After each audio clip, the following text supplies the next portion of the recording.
Le département, premier partenaire du sport en Sarthe.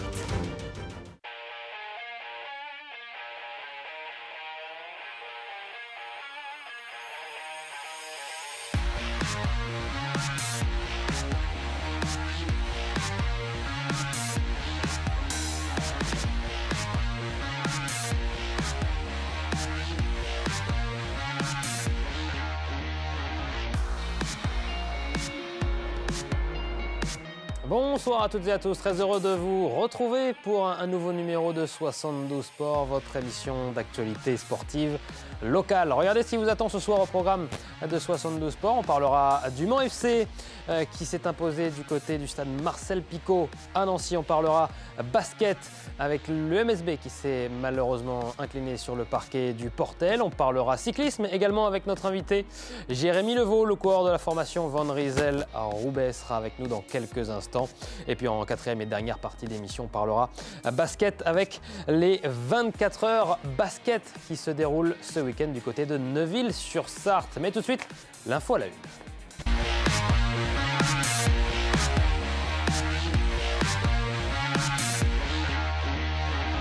Mais on retrouve tout de suite celui qui nous accompagne depuis le début de la saison pour débriefer les rencontres du Mans FC.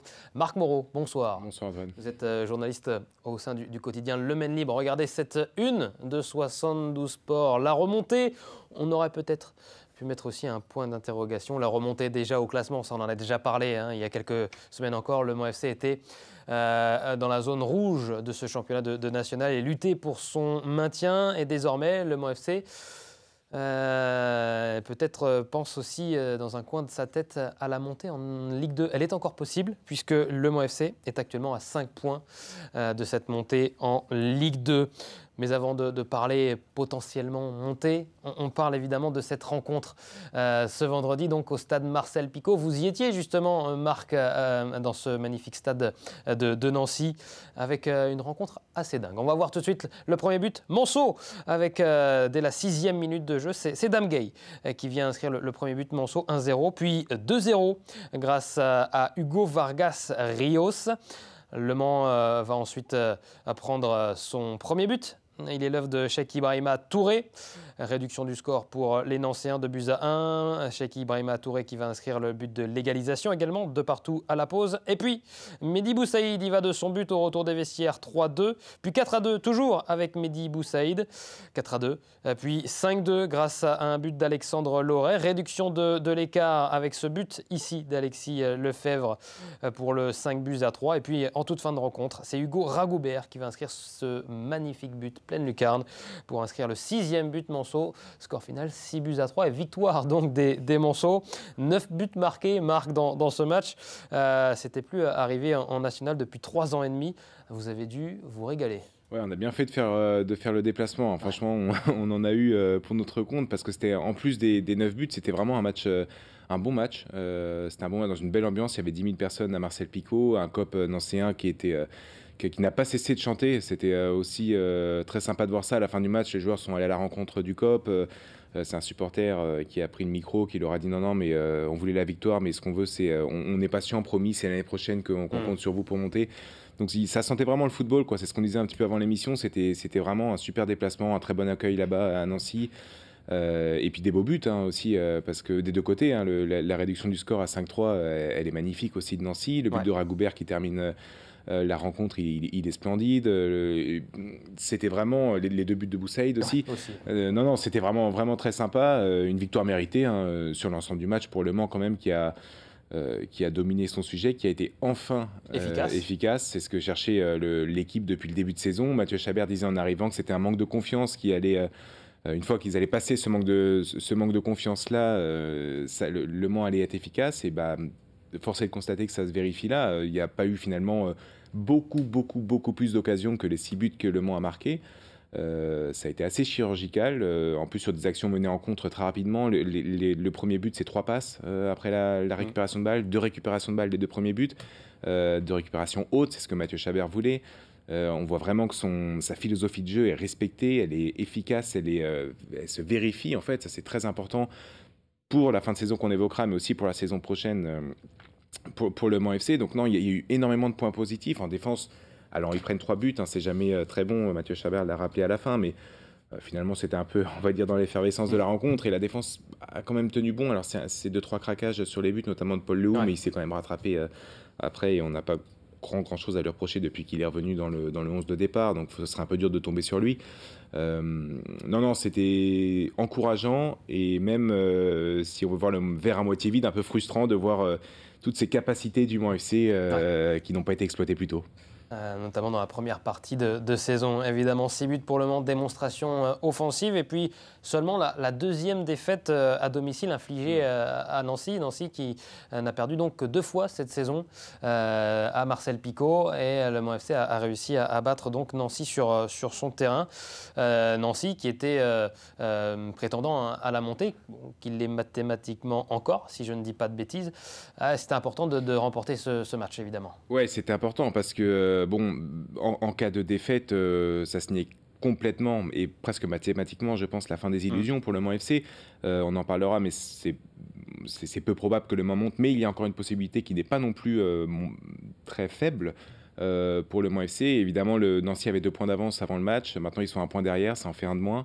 Il y a Niort dans 2 semaines qui pourrait aussi permettre de se rapprocher de la 2e place. Niort a perdu contre Martigues, donc forcément les écarts se sont resserrés. Le Mans est encore à 5 points, il en reste 9 à distribuer. Il faudra un petit concours de circonstances, mais un peu moins important, un peu moins on va dire fantastique que ce qu'il aurait fallu en cas de défaite, quoi. Cette victoire-là rapproche un peu le Mans d'un exploit, parce que là il y a le 1er mars, quand Mathieu Chabert arrive, le Mans est premier relégable. Franchement, même si on pouvait croire en un électrochoc, c'était compliqué de prédire une telle remontée, une telle série. C'est vraiment très bien pour sur beaucoup d'aspects. Eh bien, avant de parler du doublé de Mehdi Boussaïd, parlons donc de la situation du Mans FC au classement. Regardons ce classement. La victoire de Martigues aussi à Niort a fait donc que le Mans FC se retrouve aujourd'hui à 5 points de la montée en Ligue 2, alors qu'il reste encore 3 matchs à jouer, soit 9 points à aller chercher. On ne s'interdit rien, j'ai l'impression, du côté du Mans FC, maintenant que le maintien est acquis depuis plusieurs matchs, même si on évite d'en parler et de se mettre une pression inutile. Oui, publiquement, Mathieu Chabert, il reste très discret, on peut le comprendre. Évidemment, ça ne sert à rien de dire « Ah bah non, on joue la montée », ce serait complètement contre-productif, je pense. Il sait ce qu'il fait avec son groupe. Après, on regarde le classement, nous, on est aussi là pour commenter, et on serait idiot de ne pas parler de montée. Il y a 5 points, le Mans est en mode rouleau compresseur. Alors il y a eu cette défaite qu'on regrettera peut-être beaucoup contre Avranches, mener 3-2 à la 86e et perdre 4-3 chez soi. Voilà, il suffit pas d'être mathématicien pour dire qu'on sera à 51 points, 3e à 2 points. Voilà, donc forcément c'est frustrant. Après, dans le groupe, je pense que les joueurs y croient, je pense que Mathieu Chabert y croit. Il avait beaucoup parlé de signes quand il est arrivé le 1er mars. Il était arrivé dans la même situation à Dunkerque l'année passée, et puis finalement Dunkerque était monté à Marie-Marvin. Voilà, ça c'est le côté un peu spirituel et un peu superstitieux, on pourrait dire. Mais forcément ils y croient. Une montée en Ligue 2, c'est très difficile à obtenir. Ils en ont l'opportunité aujourd'hui, même s'ils n'ont pas leur destin en main. Qui dit que l'année prochaine, la saison se passera bien pour le Mans FC. On n'en sait rien s'il reste en national. Il y a peut-être des titulaires qui vont partir. On va évoquer le doublé de Mehdi Boussaïd. Vu la saison qu'il fait, ça ne m'étonnerait pas qu'il soit courtisé non plus. Nicolas Cossy qui est en fin de contrat, on en avait parlé déjà. En termes de gardien, ça va. Le Mans a de la ressource, mais il faut faire attention. L'année prochaine, s'il y a 3-4 cadres qui partent, s'il faut tout reconstruire, on repart à zéro et on peut se retrouver dans une situation très compliquée. Donc je pense que le Mans aurait tort de se priver d'y croire et de tout donner sur le terrain. C'est ce qu'ils vont faire. Il y a un calendrier qui est pas défavorable pour le Mans. Donc, regardons justement ce calendrier. On a fait une petite infographie pour vous montrer les différents prochains matchs, donc des 4 premiers au classement, du moins le 4e, le 3e et le 2e. Le Mans va donc accueillir 2 fois, ce qui est un avantage au stade Marie-Marvin, même si le Mans à domicile cette saison, c'est mi-figue, mi-raisin, on va dire, même si ce n'est d'ailleurs pas très bon. Néanmoins, on peut penser que dans une fin de saison, avec une dynamique plutôt positive pour les 100 et or, qui peuvent donc être poussés aussi par leurs supporters, on accueille Cholet ce week-end, 18e, Cholet, lanterne rouge, qui se bat certes encore mathématiquement pour son maintien, mais ça va être très compliqué. Ensuite, Niort, ça sera peut-être une demi-finale, on pourra peut-être l'appeler comme ça, Niort qui est troisième du championnat. Et puis ensuite, Marignane, un mal classé, qui jouera certes encore son maintien. 2 matchs à domicile. Niort fera 2 déplacements, à Rouen 7e qui sera un déplacement compliqué, et à Avenches 12e, là aussi Avenches qui est une solide équipe et qui va lui aussi lutter pour son maintien. Et puis ce match donc au stade Marie-Marvin face au Mans. Martigues 2e se déplace à Marignane, accueille à Marignane, pardon, se déplace à Dijon. Et donc, ce dernier match face à Nîmes, 14e. Si on regarde le calendrier de ces 3 équipes, j'ai l'impression que le calendrier le plus favorable, c'est celui du Mans FC, non? C'est ça, oui. Alors, on va dire qu'il manque 4 points au Mans FC pour avoir un calendrier absolument favorable. Aujourd'hui, ils dépendent forcément des résultats de Niort et de Martigues. Mais là, quand je vois le calendrier, c'est évident. Alors, à domicile, le Mans est en très grande difficulté cette saison. Donc, ça va être très dur contre Cholet. Il y a eu 1-0 à l'aller sur un penalty. Ça aurait très bien pu faire match nul en fin de match sur les 20 dernières minutes. Le Mans avait souffert. C'était pas le même entraîneur, c'était pas le même schéma, mais quand même ça va être difficile. Le déplacement à Niort, on n'en parle pas évidemment. Ça va être un match de haut de tableau qui va être difficile. Réception de Marignane qui va se battre pour le maintien encore. Ça va être compliqué, mais quand on regarde effectivement les 3 rencontres qu'il reste à Niort et à Martigues, ça va être très très très difficile. Marignane et Nîmes, 2 derbys qui se battent pour le maintien. Dijon n'a plus rien à jouer, mais ils ont battu le Red Star au Red Star. C'est le seul à l'avoir fait cette année. Donc ça va être un poil à gratter qui va être très difficile pour Martigues de se débarrasser. Je pense que Martigues c'est peut-être le calendrier le moins favorable dans ce que je vois là. Après, Niort n'a jamais vraiment... Alors, ils sont 3e, ils ont été 2e longtemps, c'est pas pour rien, mais ils n'ont jamais marché sur le championnat, vraiment. Ça a été beaucoup de victoires d'un but d'écart, ce qui suffit pour être 3e et jouer de la Ligue 2, on le voit maintenant. Mais Rouen, on n'en parle pas, on sait très bien que ça a été un promu très difficile à jouer, qui a d'ailleurs égalisé en fin de match à Marie-Marvin contre le Mans, qui, encore une fois, enlève 2 points. Il y a eu... C'est ça, en fait. Là on parle du sprint final et ça sert à rien, finalement, de revenir. C'est tellement imprévisible. Mais j'ai du mal à m'empêcher quand même de repenser à tous ces points lâchés en cours de route. Franchement, il y en a peut-être 6 ou 7 qui ont été lâchés tellement bêtement, des matchs nuls à domicile à la dernière seconde, la défaite d'Avranches. Évidemment, une saison, c'est sur le long terme, et puis on voit que c'est difficile de prédire. Marignane va gagner 4-1 à Châteauroux. Châteauroux était sur une énorme série avant la défaite face au Mans FC. Donc c'est difficile à dire, on a perdu des points ici, on a perdu des points là, mais le bilan global, on le fera vraiment à la fin de saison, mais c'est de se dire quand même qu'il y avait la place. Pour le Mans FC, il y avait la place et le potentiel. Parlons de Mehdi Boussaïd qui a donc inscrit un doublé à Marcel Picot face à Nancy et qui en profite pour passer devant Dame Gay d'ailleurs au classement des buteurs manceaux cette saison avec 9 buts en championnat pour Mehdi Boussaïd qui fait partie des joueurs arrivés fraîchement cet été. Encore une belle prestation et un joli doublé pour l'attaquant manceau. Oui, il avait été élu joueur du mois au mois de septembre en national.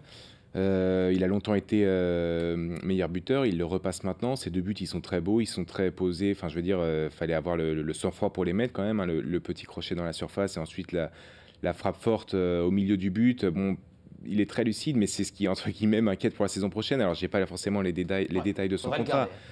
Il faudrait le garder, ce serait une bonne idée, ce serait très intéressant, mais je pense qu'en Ligue 2, on va s'intéresser de près à son cas. C'est un joueur particulier qui a signé son contrat pro assez tard, mais qui a montré depuis qu'il est arrivé au Mans FC, parfois il garde un petit peu le ballon, on pourrait lui reprocher ça, des choix qui pourraient être un peu plus collectifs de temps en temps, mais quand il met un doublé et que ça permet de mener 2-0, de reprendre l'avantage à 4-2 plutôt, bon, on peut pas trop lui en vouloir, quoi. Et puis techniquement, c'est assez propre.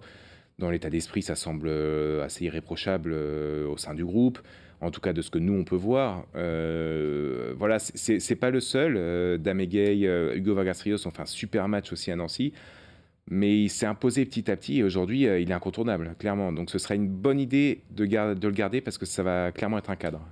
Ouais, la saison prochaine, donc, si le Mans FC est toujours en national, une chose est certaine, c'est que le Mans fera office de favoris, d'un des favoris, comme un peu chaque saison. Parce que cette saison aussi, on parlait du Mans FC avec cet effectif-là comme plus qu'un prétendant à la montée.